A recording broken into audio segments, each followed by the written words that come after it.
Welcome back to ThimbleberryU. I'm John Jack Gay. I'm joined as always by Amy Walls from Thimbleberry Financial. Amy, always a pleasure to be with you. Jack, it's always great to talk to you. And today we're diving into a very important topic, financial exploitation of seniors, how adult children can approach their parents about finances, and why these conversations are crucial. So we'll start with the basics, Amy. What are some signs of financial exploitation that families should be cautious of? Before I answer this question, this is definitely a conversation that I think is for adult children to be thinking about for their parents. I think, though, that if any seniors are listening, it's also good to think about it from the perspective of those adult children and how they're trying to help, because it can feel like they're trying to take away your independence.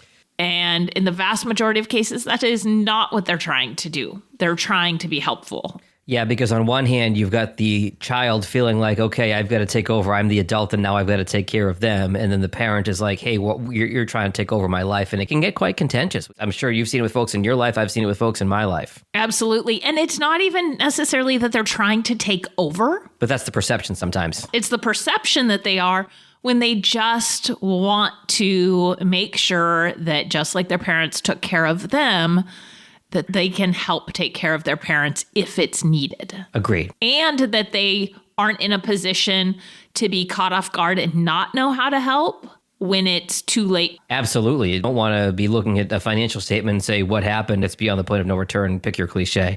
All right, let's get to these warning signs. First thing I'd say is unexplained withdrawals. Now, obviously, to recognize there are unexplained withdrawals, you'd have to have line of sight into some things. So this might be in some subtle messages. If there is line of sight, it's looking for it. Sudden or unexplained withdrawals or transfers from bank accounts. And by line of sight, you mean being able to see the accounts? Yes. This could happen behind the curtain if you don't have any idea of what the finances look like. But there could be subtle signs on this too. Basically, what you're looking for is unusual changes in spending patterns or financial activities. So some of that might be visible just by being in the house. Mm-hmm. It might be some of the subtle things they say. For example, someone making large purchases or donations that are out of character. Talking about hobbies, even that might be expensive, or charities that they haven't had any interest or involvement in. Could be some signs around that too. Another one would be altering legal documents. Oh, yeah. Right now, it's important every few years. Check your legal documents, make updates, right? We want to make sure those are what people want them to be. If the situation doesn't really make sense, it might be a red flag. It could be a sign that someone is trying to gain control or influence over that person's assets. That's almost like, oh, this nice neighbor that moved in, he's really doing a lot for me. Like, I think I want to, leave something to him, stuff along those lines. Yeah. Yes. I have a new caregiver that comes in and checks on me. I think they should get something. Let's be clear. There are small situations where that might make sense. But if it's something drastic that's seemingly coming out of left field, that's worth digging a little deeper on. Absolutely. Isolation is a red flag. And we know a lot of seniors may be isolated. Yeah. So this is isolated from family and friends, withdrawing from the people they're around most. Now, this could be from a couple of things. It could be an abuser. Sure. Right? Helping them isolate. It might also be them isolating because they might be embarrassed or ashamed. They have concerns. They don't know how to voice it. And so they're withdrawing themselves. Okay. And then we touched on this, but new friends or caregivers, right? Those new people coming into their lives that all of a sudden have a really strong presence. They seem to have a significant interest, especially in finances. And usually in this case, they're presenting themselves as being very helpful, but the intention just isn't genuine. Yeah. For the sake of our conversation, we'll put new friends in air quotes. Mm-hmm. Okay. So those are really important points. Let's move on to a more sensitive area.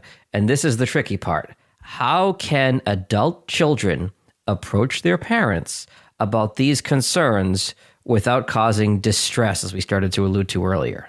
Well, it's definitely a delicate situation. There are some strategies that can help. One is start early. Talk about these things before there's a sign of trouble. Have it as early as possible. Be a conversation.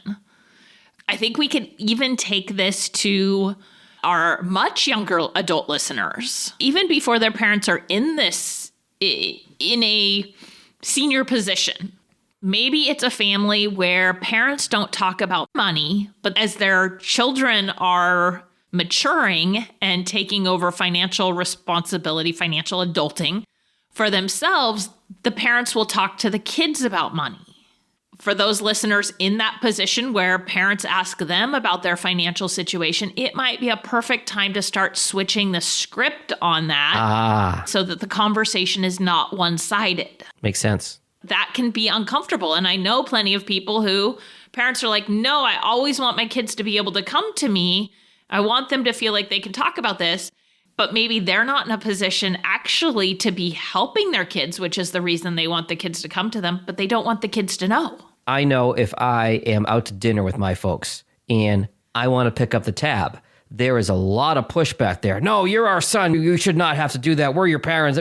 I just want to do something nice. I just want to pick up dinner. But there's this larger issue of we're the parent, we're the provider. You shouldn't have to worry about our stuff. Back to how to handle this, right? Because it is so delicate. Just paying the bill is challenging. Having regular check-ins. What I mean by that is having a regular set time to have conversations around money so that it doesn't feel like you're putting someone on the spot or that they don't feel they're being put on the spot. I regularly meet with many of my clients every 6 months. They know what to expect. A topic comes up, we need to deal with something, no big deal. But when something happens out of the blue and I call, they either know I'm just calling to chit chat or there's a moment of, oh gosh, what's the problem? Sure. Right?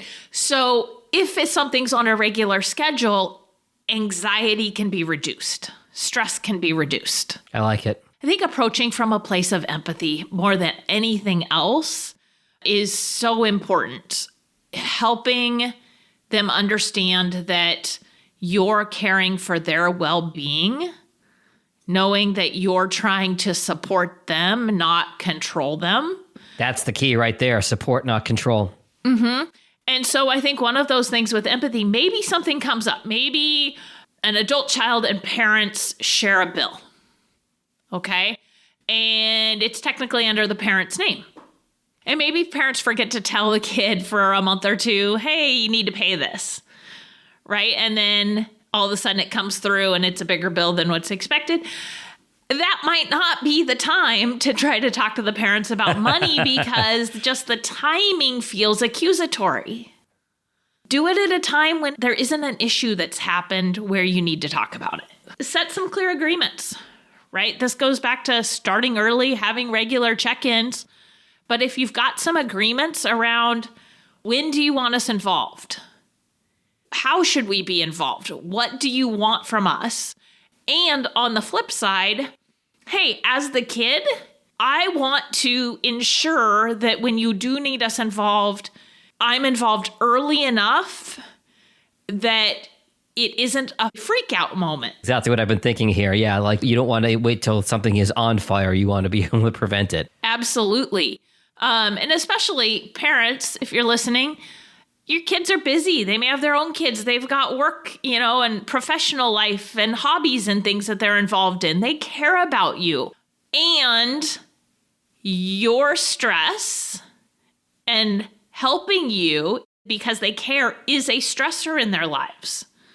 So being proactive is one way they can help manage that stress, and you can help with that. Here's a big one, involving a third party. Whether or not, for our clients, for example, both parties are clients, the parents and the kids, or one party is having a family meeting with a financial advisor that one of you works with, especially who the parents work with, or with an attorney. And, when I have these meetings, even though parents have given us permission to talk to the kids, If the parents are the clients, I'm going to talk to them about what are your boundaries that you don't want us to go into. Sure. Let's talk about this ahead of time so that I can respect those wishes and lead this conversation effectively, knowing that we're not going to step on your toes. Got it. Amy, a moment ago, you started to address the parent side of the equation. So for our senior listeners, why is it important to talk with their adult children about the finances? First, let me, I think, address an elephant that might be in the minds of our listeners, especially those senior listeners. And that elephant is the idea this will not happen to me. Yes. Interesting statistic is that about 20% of people age 60 plus, and this statistic is available by decade and doesn't change materially from age 60 on. 20% of people 60 and above report some level of financial victimization. Wow. Each year. That's staggering. It is. But what's more staggering to me is the reporting rate for those 50 to 59 is 27%. So that number's higher. I don't know the reason why there is the discrepancy, and I don't know that it's been studied in a way that is available. I think it could be easy for someone to look at that number and say, well, 20%, I'm not going to be one of those people. And if I'm 60 plus, I'm going to want to say we're just more aware. Right? But I think there could be a different correlation here. And it is that those 60 plus may not be aware of the exploitation or are too embarrassed or ashamed to report it.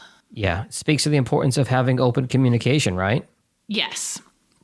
So, parents, it's important to have this open communication to help prevent exploitation. If it's happening to 1 in 5 people your age, then those regular discussions can help identify and prevent abuse.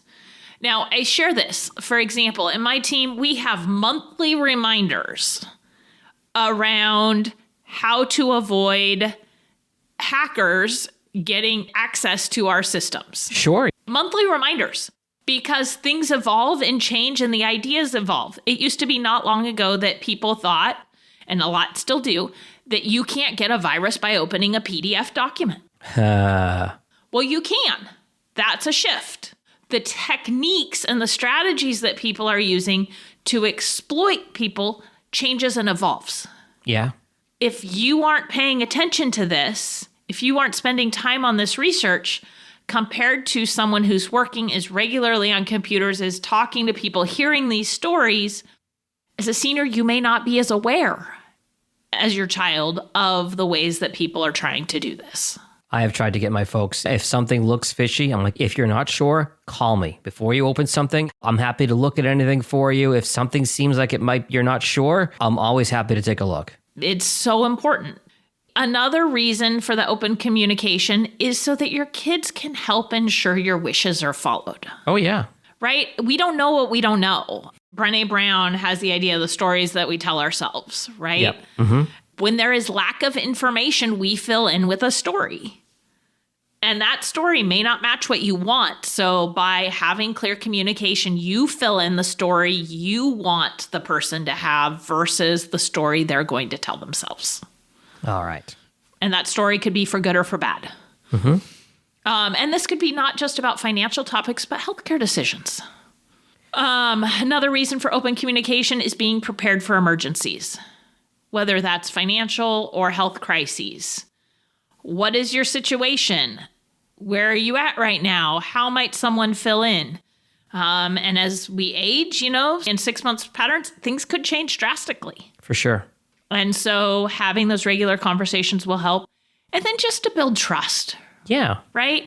If Jag, you and I, outside of this topic, need to work on something, if we don't ever talk about that thing and just do our stuff independently, we're not going to build trust between each other towards it.